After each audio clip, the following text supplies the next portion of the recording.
Hello there, everybody. Welcome to another episode of Fantasy for the Ages, a show where father and son talk about fantasy literature and sci fi and some other things we squeeze in from time to time. Today's episode is another of our Just Jim episodes. No Zachary to be seen today. You got to hear him on the last episode as these things are coming out in their drops, so he's still with us. He's just off playing and doing other important things today. But it's also just me for on the screen because we're talking about book 2 in the Dresden Files, Full Moon. And my son has not read that yet, so he cannot participate in all this goodness.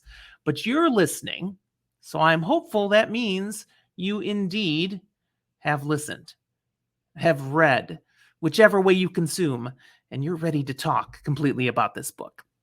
Before I jump into that more fully, let me tell you just a little bit of why things look a little different and what's going on here today.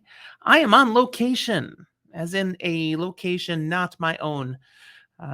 Almost every time before this, I've recorded in my home office, where I've got things set up perfectly for podcasting and YouTubing.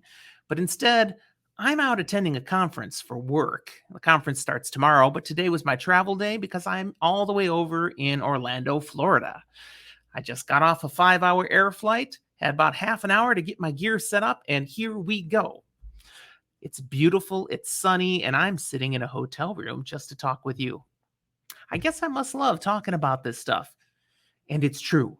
I'm thankful to point out I am not alone. Discord is with me again. Emmeline, we've talked about before, has been working through the Dresden Files now, and she's got book 2 under her belt, so she'll be riding along with us and chatting away. Every now and then, I may throw in her comments because she's right here with me, and we appreciate it. Thank you, Emmeline. What am I drinking today? Nothing. I had no time. I did have a Jack and Coke on the plane, but that was a long time ago because you have too many of those. You have to use those stupid little plane bathrooms. Not fun. So that was hours ago. When I get done, I'm going to go find something. There's a hotel lounge somewhere here, I'm sure. If you enjoy today's content, I do want to encourage you to keep coming back for more. We've got all sorts of episodes out there on the Wheel of Time, other fantasy and sci-fi episodes, content. So be sure to subscribe to our channel or subscribe to our podcasts anywhere you consume content. And if you're watching this video, like it. Help spread the word. We also are giving a special opportunity for those of you who go to Apple Podcast and give us a 4 or 5-star rating and write a review. We've got a giveaway going on. Any reviews we see between now and end of April 2022 that are, again, linked to a 4 or 5-star rating get put into a drawing as we give away 2 of our frosty mugs from our merch shop. So if you want to have a chance for that thank you drawing, just be sure to go give us a 4 or 5-star review and, write something. It doesn't have to be a lot. We'll take it, pretty much anything. We'd prefer it's somewhat positive, but yay, guys, would even work. We'd love if you're a little more creative. All right. Aside from that, I want to invite you to join us on Discord. You can be like Emmeline here. She's one of our Patreon supporters. Patreon supporters can always join us for live recordings on Discord. Interact with us, drop memes, pictures, cat videos, whatever works for you, and engage with us while we do our recordings. I think that's the business that I have to get out of the way today. So let's get talking about the reason we are here today. Book 2 of the Dresden Files, Full Moon. Let me clarify, this is a full spoiler episode. We will not spoil anything beyond book 2, but I'll make some general references again back to book 1 and then move into a lot of detail on book 2. I'm not going to summarize the entire story. You got to read it to get the most out of it, but I'm going to hit some definite key highlights, talk about some new things that are introduced to the Dresden Files universe here that are really significant. And I'm not going to worry about blowing the big surprises. I'm going to tell you what happens in the end. Okay? So don't watch this video if you haven't read the book yet. You should have read the book, but go read the book now if you haven't and come on back. It won't take you that long. It's a fast read, partly because it's so exciting. You don't want to put it down. So as we talk about the Dresden Files universe that Jim Butcher, the author, is creating, I think back to Stormfront, the first book, and all the incredible layers and characters and settings that have already been introduced.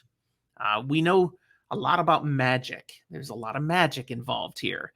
We've learned about fairies and the Never Never, where they come from. We've learned about demons and how they can be summoned.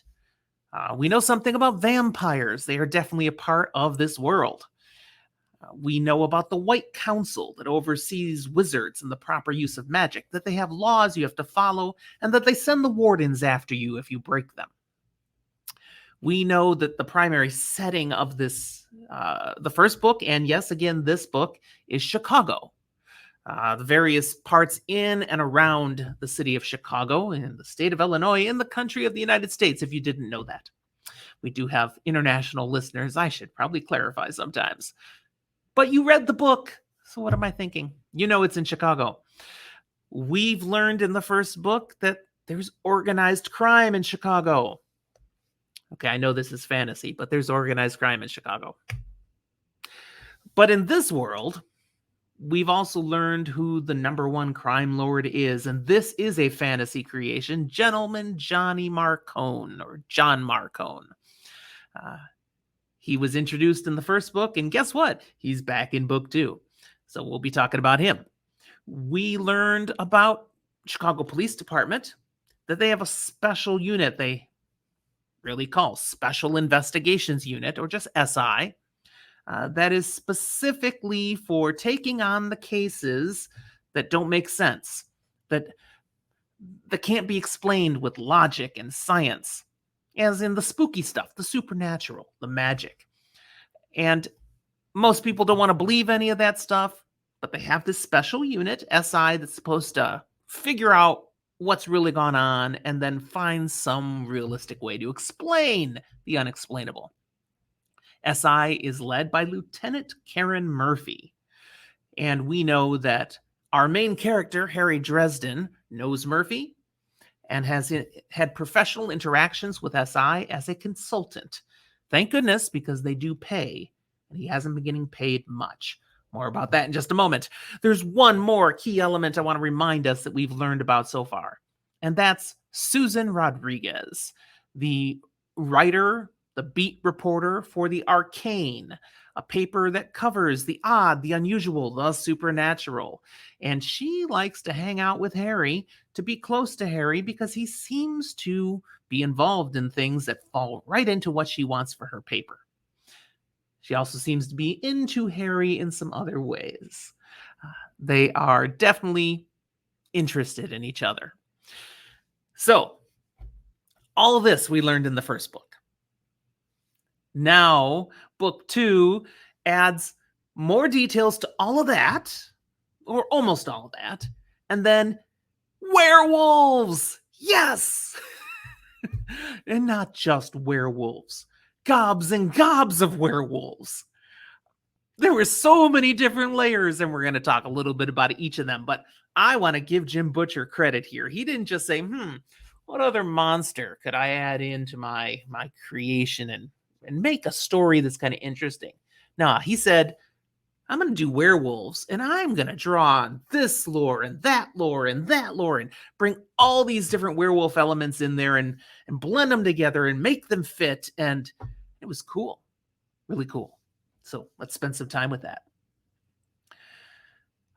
Oh, werewolves was the primary new element introduced here. And I want you to know, I'm going to give you this little spoiler light teaser. They're not going anywhere. We are going to see werewolves as we continue through the series.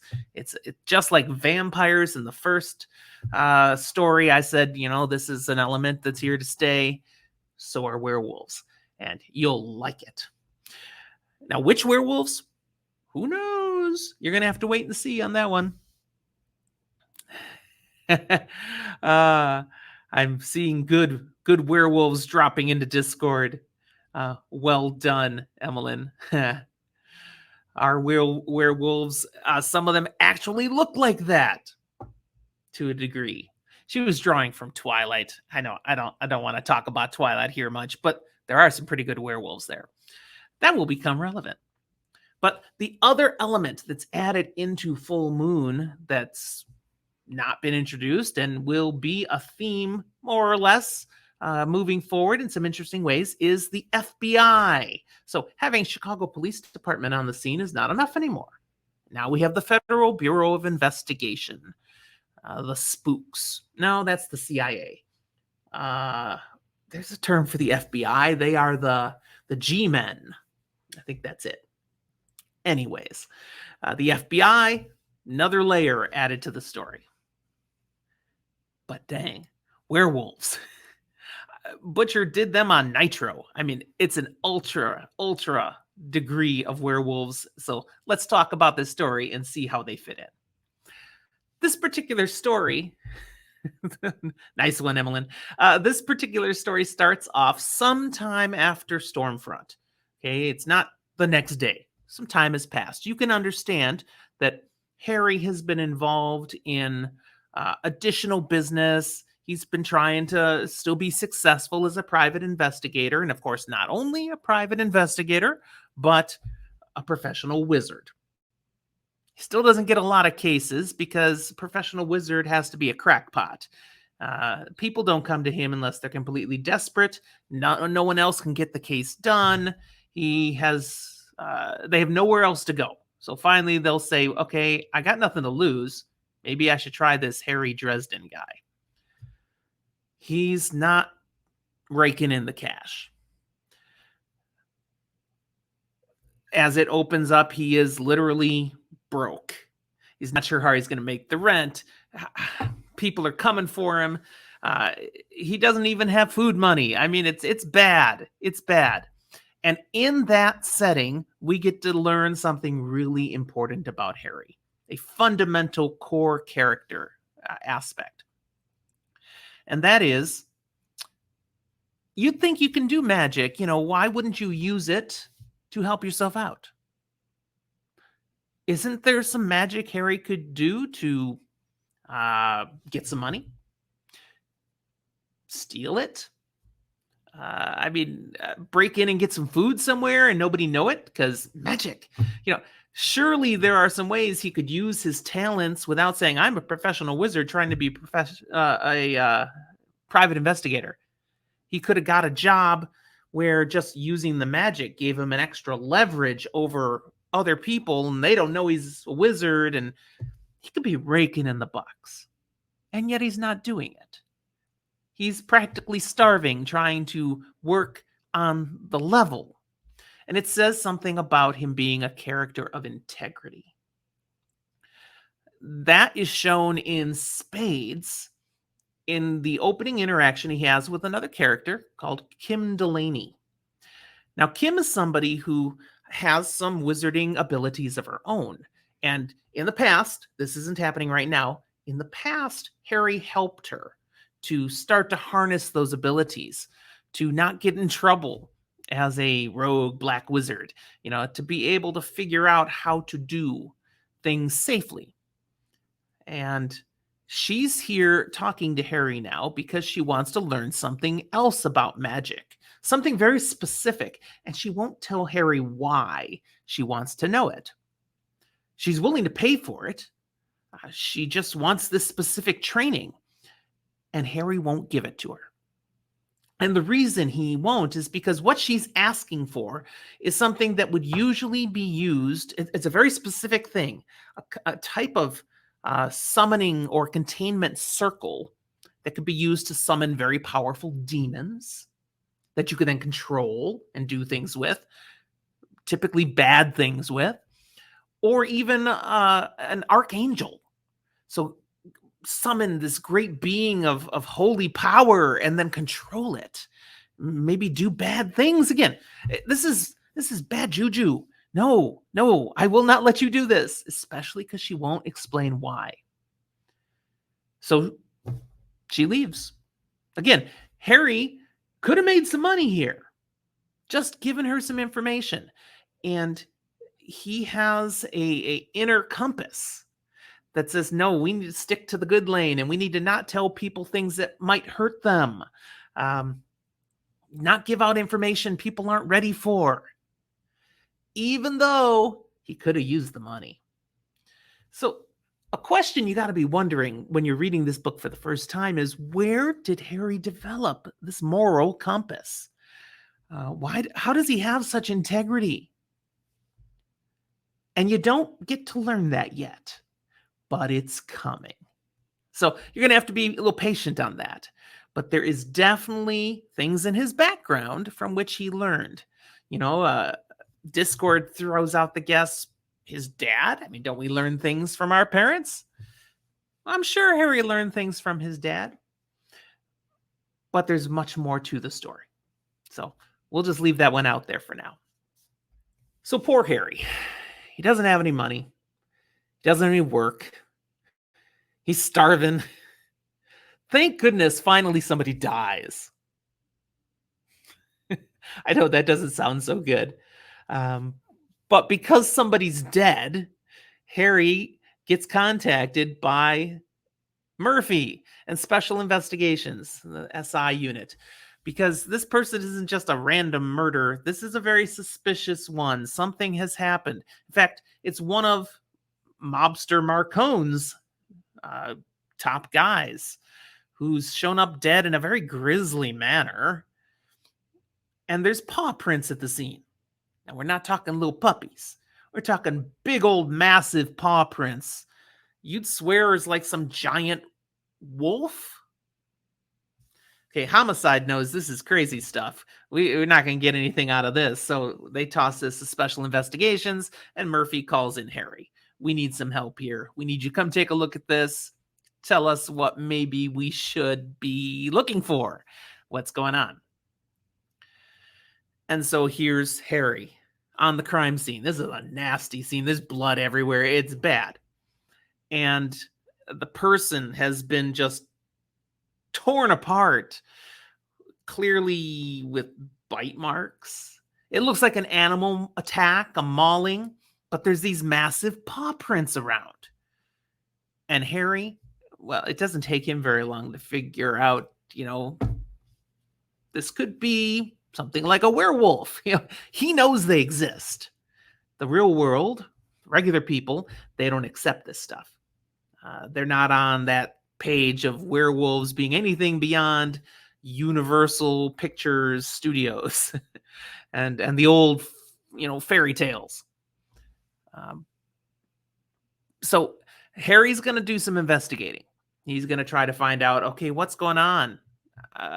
Werewolf attacks. But here we see something that was already introduced with Kim Delaney that we're going to see starting here now. Harry doesn't tell Murphy everything he notes from this crime scene. He keeps some things to himself. And he's doing it to protect Murphy. He's doing it because she knows a little of the supernatural stuff, but there are some things that probably it would be best she didn't know, things that could be too scary or could end up leading her down paths that put her face to face with things that are beyond what she'll be able to handle. So to keep her safe, in his mind, he's not going to tell her everything. That's going to come back to bite him. We'll talk about that pretty soon. But what's Harry going to do? He's going to follow some leads. He's going to see where the case takes him as he does this work that he's going to get paid for on behalf of SI and Lieutenant Murphy. And he quickly encounters two different types of the book's furry critters. First up, he meets a woman, Tara West, and a pack of teenage werewolves. Interesting. There's no harm done in this interaction. There's some tension. There's some threatening posturing going on. But this group, Tara's pack, they don't really want to mess with Dresden. They just want him to stay out of their way. And he doesn't want to mess with them either because they're not doing anything right now. It's just Okay, obviously, this is something he's going to want to keep an eye on. He's going to want to know more about this, but he's no idiot. He's not about to just go up against a pack of werewolves. Let's maybe stay away from that. So I'll jump around in the plot of the story a little bit, but to just fill in holes. But Tara is someone who has been teaching these teenagers how to be werewolves, how to change into wolves. And an interesting element here is that they're just regular people who now have that ability, and clothes don't disappear when you change into wolf. Okay, so they take their clothes off to become werewolves. To me, that makes sense. Of course, that means when they change back to human, they got no clothes. So they always have to think this through. Where will we get clothes when we go back to being human? There's just some entertaining elements I find in part of that. My setting here today, as I'm looking at my video, I remember not to do this with my hand. I don't have my normal lighting, so I do have some right there. And block it. That's not good. I will try. You guys, you've been watching my videos. You know I use my hands. I gesture. I got to do them over here. Okay. All right. The second type of furry critters he runs into are not furry critters at all. A biker gang called the Street Wolves. They're trying to muscle in and take control of territory and kind of terrorize the area, and they're criminals. They're led by a thug named Parker, and they are a kind of werewolf called a lycanthrope. Now, this is actually something true to history and to mental health. There is such a thing as lycanthropy. It still exists today, where people in their own head believe they are wolves and they lose touch with their humanity. It's something that we believe in the history of humanity is where the tradition, the stories of werewolves actually came from in the first place, because it's a disease. So I not doing the roll call of all the hospitals. Hey, do you have any lycanthropes right now? So I don't know how many people are diagnosed with this right now in places being treated, but it's a real thing. So when these guys go werewolf, what it means is they go all crazy bestial. They start acting like wolves. They go berserk, lose control, get nasty and terrible, and very, very fierce. It's something that Harry has a run-in with. Things don't go well. They don't go well mostly for the Street Wolves, but Harry ends up having to take off. And now he's on their hit list. They will be looking forward to their next interaction with Harry Dresden. Now the book gives us another example of Harry's integrity. And this is that when Harry gets back to his office, John Marcone is there and wants to hire him. Harry needs money. We talked about this already. John Marcone is a very rich dude, and he legitimately wants to give Harry a job. What? As protection. Like to help keep Marcone safe from threats that are out there. Why is he feeling threatened? Well, there's stuff in the plot that has to do with that I'm not going to really go into right now. My point of bringing this up is that Harry says, hell no. He is not going to work for a mobster. He wouldn't mind if Harry ends up, if John Marcone had a unfortunate run-in with something he couldn't handle. There is no way Harry Dresden wants to be protecting Marcone because, according to Harry's personal compass again, Marcone doesn't deserve it. Now that's interesting. I'm going to come back to that near the end of the episode. But so Harry turns him down. Marcone gives him a little bit of information, though, here at the end and points him in a direction he ought to explore as he's helping out the police department. And that he gives him a name, Harley McFinn, and some business ventures that McFinn has been involved with. So Harry does a little investigating with that information, but he's certainly not going to trust Marcone. I mean, he just told him to take a leap off a cliff, and now Marcone's going to help him with genuine information. So let's try to authenticate and get a little more. So we get to see Harry do something else using magic. He summons a demon. Now you'd think, hey, that's like a bad thing, right? Well, no, technically not. Just summoning a demon can not necessarily be tied to black magic. Emmeline just wished me luck pronouncing this, and yeah, I'm not even going to try. I didn't even put the demon's name down in my notes. It's not going there. It's a big, long, full of consonants name, and it starts with a C. Let's just go with that. But he summons this demon. The demon is in this magic circle. He's contained. And he, doing his whole demon thing and railing at Harry and, threatening him and then settles down and puts some glasses on. And so what do you need? It's entertaining because basically Harry and the demon have interacted before and they're cordial. Now, the demon's still a demon, but he knows Harry hasn't horribly misused him or anything in the past, but he has a reputation to hold up. He can't be a pushover.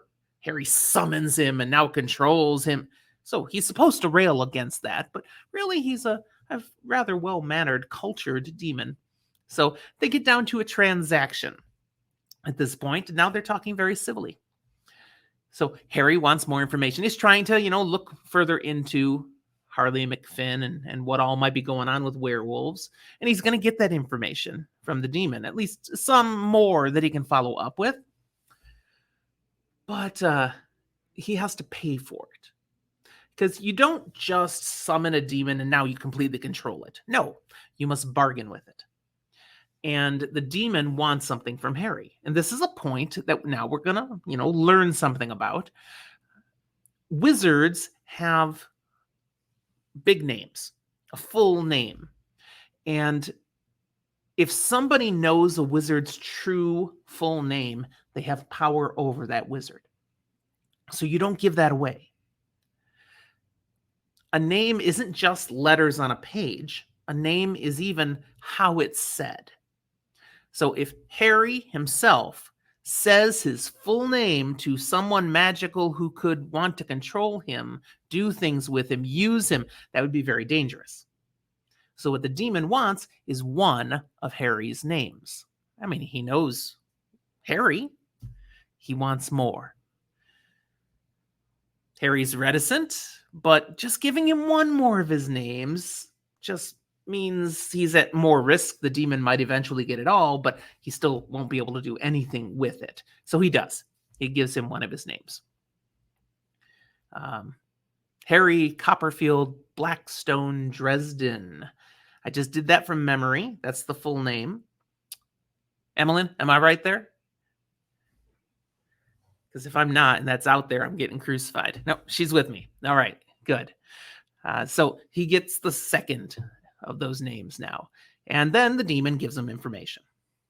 All right, so we're using information he's pulled together now. He's going to eventually figure out what's really going on here. So I'm just going to jump to that now. What's really happened, who did that killing that we saw with the big prince and all, is Harley McFinn. The guy Marcone pointed Harry towards. But McFinn isn't really a bad guy. I mean, he did bad things, but this is a conflicted character because it's another kind of werewolf, this one called a loup-garou. What this is kind of the traditional werewolf. Ooh, the moon turns full and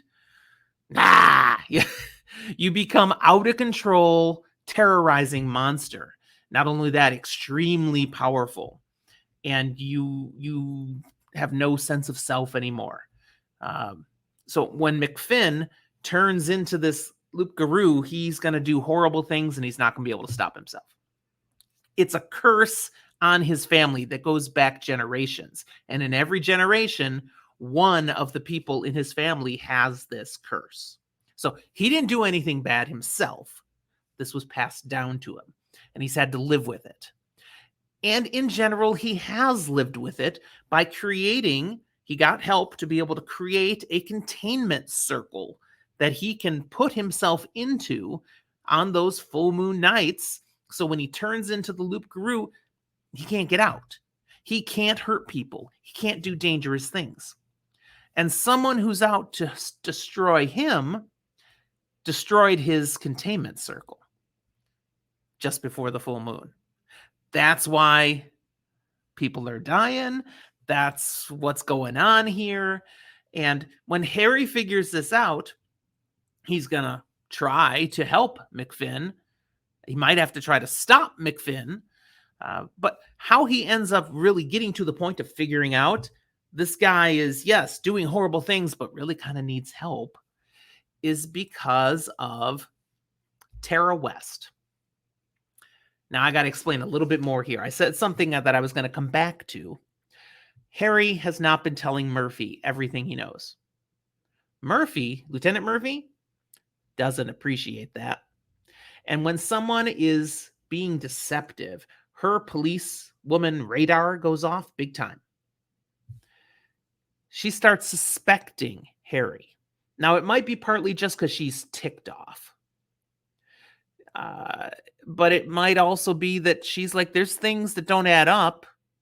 And her detective training is saying she needs to be investigating Harry now. Why is he hiding things? He won't tell me why he's hiding things. He's, as Discord said, he's promised he would tell her stuff. And in his mind, that means he'll tell her the stuff she needs to know. But who is he to decide what she needs to know? That's her business, as Karen Murphy sees it. And so when Harry's making these judgments for her safety, for her own good, she doesn't value it, she doesn't appreciate it, and she gets ticked about it. And so she ends up arresting Harry. One too many times, something happens where he knows too much, he's in the wrong place. I'm not just going to take it of, oh, trust me. You haven't given me reasons to trust you, Harry. I'm ticked. Not a woman scorned. We don't have a thing like that going on right now between Harry and Murphy. These are, business people working together.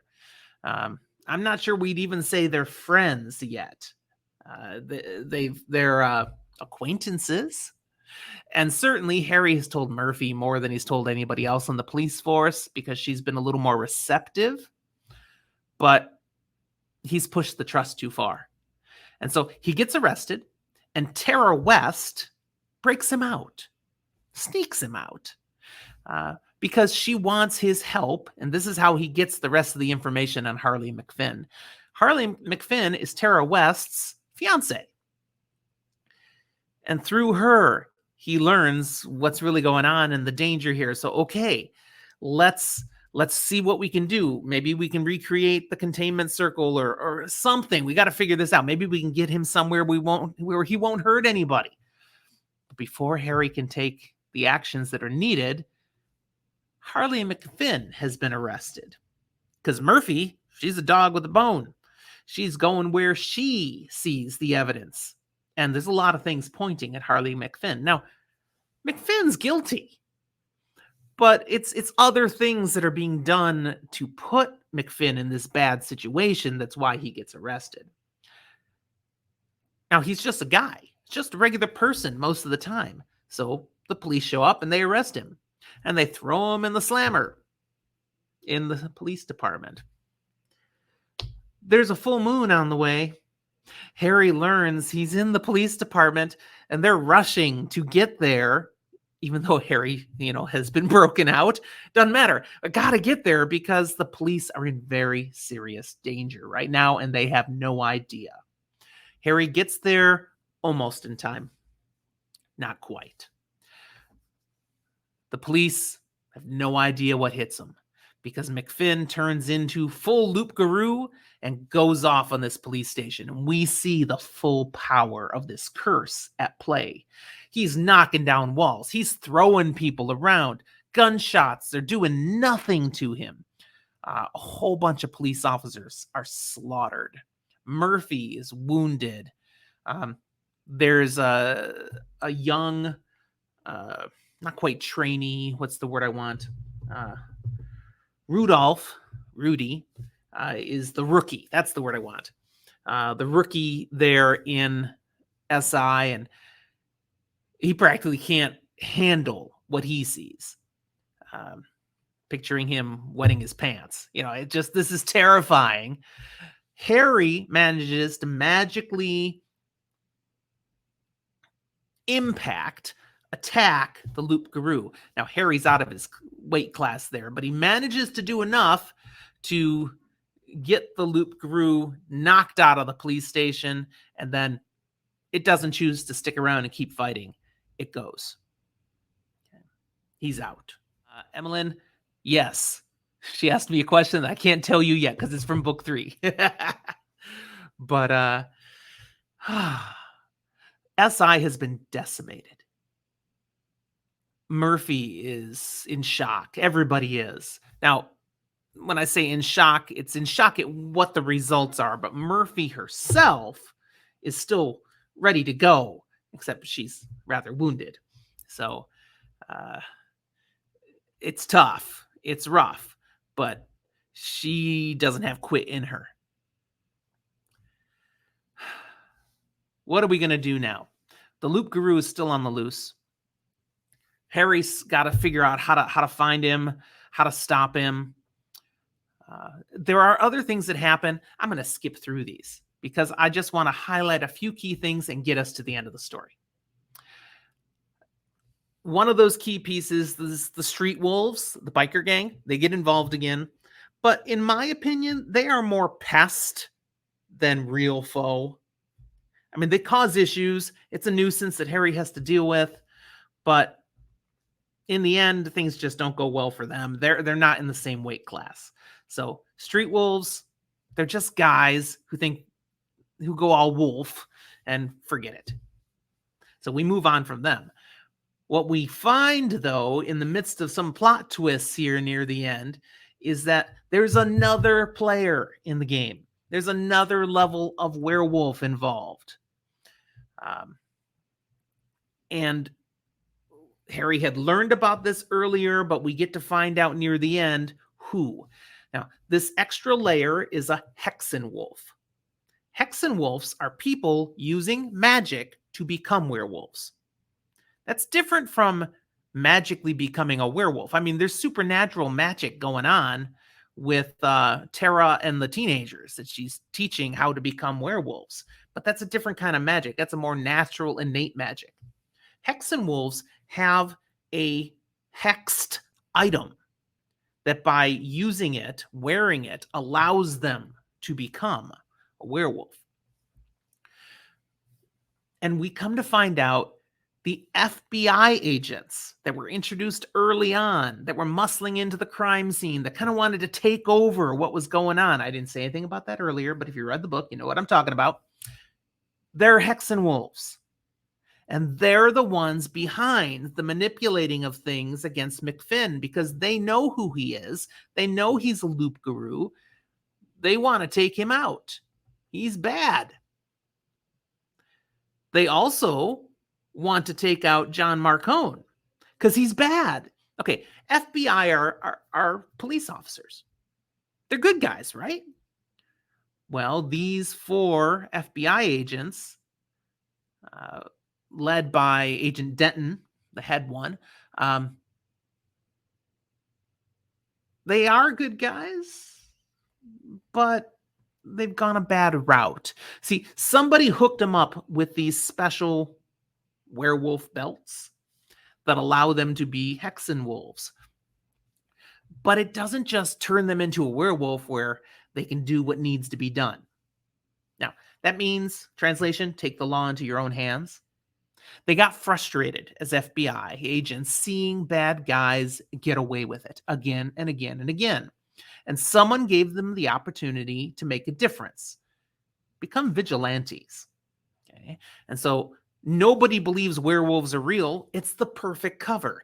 They become werewolves. They kill the guys they know are bad but are untouchable.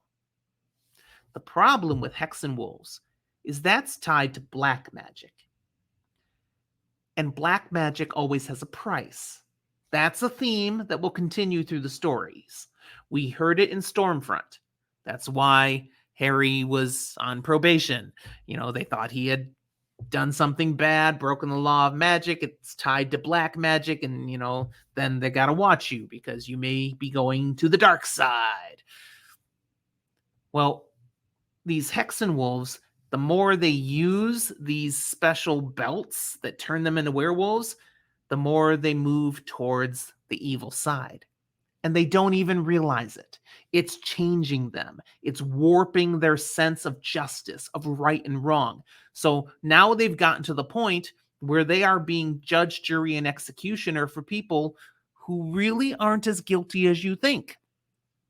Like McFinn. He's a conflicted character. Oh, I don't care about that. They're just going to take care of him. Likewise, Harry's gotten in their way. They're going to take care of Harry. They have crossed lines big time. And this is what we learn as we get to the big finale, where they've managed to capture Marcone. And now they're using him as bait to draw in both McFinn and Harry. There is a big to-do that ends up happening, and this is where I get to revisit Marcone. Because Harry, as we saw early in the story, flat out turned down working for Marcone. There's no way he's going to protect this scumbag. And in the final big action of the story, Harry basically works to save Marcone. Marcone, to give him credit, also helps out Harry. The enemy of my enemy is my friend? My ally, at least. So here they end up coming together for a specific need to take down the Hexenwolves. And in the big finish, the Hexenwolves are dead, but so is McFinn. It becomes necessary. He's out of control, and there's nothing else to do. He's going to do something that he would never be able to forgive himself for, and therefore they kill him. Best thing they could do to help him. Now, also involved in this big finale, the end stuff, we had Tara West and her pack, which we come to know are the Alphas. Before the police show up, they get scurried away because Susan Rodriguez, the reporter, she plays a little supportive role throughout this story, and she's on site there at the end to help them get away. So she helps the Alphas disappear, and we're just not going to talk about her having been involved at all, nor those Alphas. So they're still out there, and we can now know, as this story finishes, they are good guys. These teenage werewolves, they're not bad, they're not evil, they're not doing anything wrong, and we'll perhaps need to keep an eye on, do they come back? How are they involved? I did say werewolves were involved more in the story, so watch for the Alphas and see what role they play. Their leader, though, Tara West, another kind of werewolf. We add one more thing here, because she's a wolf. She's not a person at all. We learn she, as a wolf, can become a human. That's her form of lycanthropy, humancanthropy. I don't know what you want to call it, and becoming a person, she was together with McFinn and they fell in love. At the end of the story, she's going to go back to her home, to her people in the Pacific Northwest, where I hail. which are wolves. She's going to go back to the wolves. Oh, lots of stuff in this story. Harry, I didn't highlight it much, but he gets kind of beat up at times in this story, and he just has to keep plugging along. As I was reading it, I'm like, man, Jim Butcher, you're not being very kind to your head character, but you do what you got to do. He gets no time to rest, no real time to recover. He's just got to push on to the end. That's not going to get better. So as you keep reading through the story, watch to see what Butcher does to Harry Dresden. A big overarching question that we're left with from this story is those Hexenwolf belts. Where did they come from? What the heck? I mean, Harry makes use of one. And this stuff is evil. This is nasty. We don't want these around. But these FBI agents, they're not wizards. They had no ability to create these things. Someone gave those pelts to them to become Hexenwolves. That's a mystery. It's unsolved. We don't like unsolved mysteries. Well, it was a good show back when I was a kid, but that's a tangent. We definitely are going to have to watch for and hope eventually we find out what's going on. And this is wow, the word I want is gone. Oh, it's a sign. Wow, that's the word I wanted. This is a sign there are some movers and players in the background of what's happening here that we haven't met, that we don't know, but are having an impact, and we're probably going to learn along the way. Well, that's pretty much Full Moon. I mean, there's richness to it that I didn't cover, and I'm not going to completely open up on a book like this because you didn't come for a 4-hour episode. I hope you enjoyed the story, totally. There is one thing that I want to mention, and I know it was mentioned in my Discord earlier today, and I've certainly seen it mentioned in the fandom before, and it was on display in this book. On display is an apropos term. Harry Dresden is full male. And Jim Butcher writes him in such a way where there's this thing, okay, I learned this from my son and his girlfriend. I hadn't even heard the term before, but male gaze. Wow. Harry, he looks at women, and the first thing he seems to see is the size of their breasts, the shape of their legs. I mean, he sees them as objects. Now, he doesn't treat them that way. There's a different issue Harry has with treating women, and that is he treats them as he must be chivalrous to the nth degree, that they must be cared for, that they can't dare open a door, that he has to protect them, save them, come to the rescue of the damsel in distress. He's got some attitudes about women that Jim Butcher writes intentionally to signify Harry is a bit old school. He's not PC. He's not where modern culture has come as you should be in regards to women. And Harry's got some growing to do. That is definitely something we're supposed to see. He's got a naiveness and innocence about it. He thinks things, and we get to see his thoughts. He doesn't say these things out loud usually, thankfully, because he gets slapped, and he'd deserve it. But the fact that he thinks these things, a lot of guys think these things. Jim Butcher was kind of being honest in that portrayal of Butcher. Some people think he went a little of Dresden. He was being honest in that. Some people believe he took it too far. And if you're one of those, it's justified. Okay. I will tell you, it eases up eventually. So if you're irritated at the male gaze you see going on here and how that's written or said in the audiobooks, please just bear with it. Emmeline reading with us says it's not offensive, it's funny. And that's how it is designed. But I know not everybody will read that and think that's funny. that just think it's inappropriate. So if you're feeling this is flirting with that line, try to power through. It gets better. There's an element to it that will make sense, honestly, as you move further into the Dresden Files. For me, maybe I'm just a naive idiot. I didn't have a problem with it. I saw it as a character quirk, and I found a lot of that laughable. I laugh out loud when I read the Dresden Files. So try not to get too worked up about it. That's my hope for you. All right. That pretty much is what I wanted to talk about with Full Moon. We've got more to come. I didn't look at my schedule as to exactly when I'm doing the next book, but it'll be in, 2 or 3 weeks down the road. So move into book 3. Keep on going. We've got some major happenings in book 3 of the Dresden Files that kind of, jump starts where we're going to go with the whole series.